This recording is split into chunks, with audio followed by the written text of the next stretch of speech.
New year ಪಾರ್ಟಿಗಳಿಗಾಗಿ ತರಿಸಲಾಗಿದ್ದಂಥ ಗಾಂಜಾವನ್ನ ವಶಕ್ಕೆ ತೆಗೆದುಕೊಳ್ಳಲಾಗಿದೆ. ಉಡುಪಿಯ ಕಾರ್ಕಳ ತಾಲೂಕಿನ ನೀರೇ ಗ್ರಾಮದಲ್ಲಿ ಸೀಸ್ ಮಾಡಿದ್ದಾರೆ. 2.787 ಲಕ್ಷ ಮೌಲ್ಯದ ಗಾಂಜಾ ಹಾಗೂ MDMA ಮಾತ್ರೆಗಳನ್ನು ಕೂಡ ಪೊಲೀಸರು ವಶಕ್ಕೆ ತೆಗೆದುಕೊಂಡಿದ್ದಾರೆ. ನೀರೇ ಹೆದ್ದಾರಿಯಲ್ಲಿ ಸಾರ್ವಜನಿಕವಾಗಿ ಗಾಂಜಾ ಮಾರಾಟ ಮಾಡ್ತಾ ಇದ್ರು. ಉಡುಪಿಯ ಕಾರ್ಕಳ ತಾಲೂಕಿನ ನೀರೇ ಗ್ರಾಮ 2.87 ಲಕ್ಷ ಮೌಲ್ಯದ ಗಾಂಜಾ ಹಾಗೂ MDMA ಮಾತ್ರೆಗಳನ್ನು ವಶಕ್ಕೆ ತೆಗೆದುಕೊಂಡಿದ್ದಾರೆ.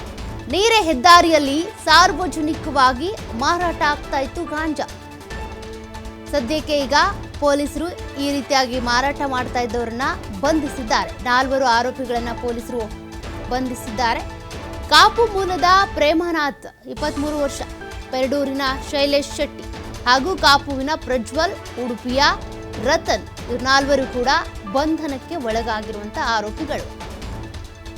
2025 ಇನ್ನೇನು ಒಂದೇ ದಿನ ಬಂದೇ ಬಿಟ್ಟು, ಅದಕ್ಕೋಸ್ಕರ ಪಾರ್ಟಿ ಮೋಜು ಮಸ್ತಿ ಅಂತೇಳಿ ಈ ಮದ್ಯ ವ್ಯಸನಿಗಳು, ಮಾದಕ ವ್ಯಸನಿಗಳೇನಿರ್ತಾರೆ ಒಂದಷ್ಟು ಸ್ಟಾಕ್ ಇಟ್ಕೊಂಡಿರ್ತಾರೆ. ಬಟ್ ಇಲ್ಲಿ ಗಾಂಜಾವನ್ನ ಸಾರ್ವಜನಿಕವಾಗಿ ನೀರೇ ಗ್ರಾಮದಲ್ಲಿ, ನೀರೇ ಹೆದ್ದಾರಿಯಲ್ಲಿ ಮಾರಾಟ ಮಾಡ್ತಾ ಇದ್ರಂತೆ. ಈಗ ಪೊಲೀಸರ ಕೈಯಲ್ಲಿ ಲಾಕ್ ಆಗಿದ್ದಾರೆ.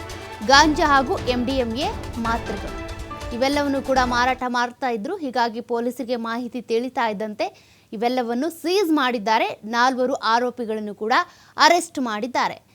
ಪಾರ್ಟಿ ಮೋಜು ಮಸ್ತಿ ಅಂತೇಳಿ ಡ್ರಗ್ಸ್ ಇರ್ಬೋದು, ಗಾಂಜಾ ಇರ್ಬೋದು, ಇವುಗಳ ಸಪ್ಲೈ ಇರ್ಬೋದು, ಪೂರೈಕೆ, ಇದೆಲ್ಲವೂ ಕೂಡ ಈ ಸಂದರ್ಭದಲ್ಲಿ ಬಹಳ ಹೆಚ್ಚಾಗಿ ನಡೀತಾ ಇರುತ್ತೆ. ಹೀಗಾಗಿ ಪೊಲೀಸರೀಗ ಹದ್ದಿನ ಕಣ್ಣನ್ನು ಇಟ್ಟಿದ್ದಾರೆ.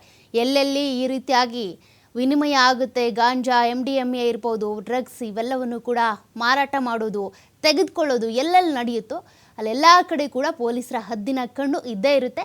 ಸದ್ಯಕ್ಕೀಗ ಈ ಉಡುಪಿ ಕಾಪು ಮೂಲದ 4 ಏನಿದ್ದಾರೆ ಪೊಲೀಸರ ಕೈಯಲ್ಲಿ ಲಾಕ್ ಆಗಿದ್ದಾರೆ. ಅದು ಕೂಡ ಸಾರ್ವಜನಿಕವಾಗಿಯೇ ಗಾಂಜಾ ಮಾರಾಟ ಮಾಡ್ತಾ ಇದ್ರಂತೆ. ಪೊಲೀಸರ ಕೈಯಲ್ಲಿ ತಗಲಾಕೊಂಡಿದ್ದಾರೆ. ಇವರಿಗೆ ಈ ಗಾಂಜಾ ಕೊಟ್ಟಿದ್ಯಾರು, ಎಲ್ಲಿಂದ ತೆಗೆದುಕೊಂಡು ಬಂದಿದ್ರು, ಇನ್ನು ಇವ್ರ ಜೊತೆಗೆ ಯಾರ್ಯಾರಿದ್ದಾರೆ ಮತ್ತು ಎಲ್ಲೆಲ್ಲಿ ಗಾಂಜಾ ಮಾರಾಟ ಮಾಡ್ತಿದ್ದಾರೆ ಅದೆಲ್ಲವೂ ಕೂಡ ಇವರನ್ನ ತನಿಖೆ ಮಾಡಿದ ಸಂದರ್ಭದಲ್ಲಿ ಬೆಳಕಿಗೆ ಬರಬೇಕಿದೆ.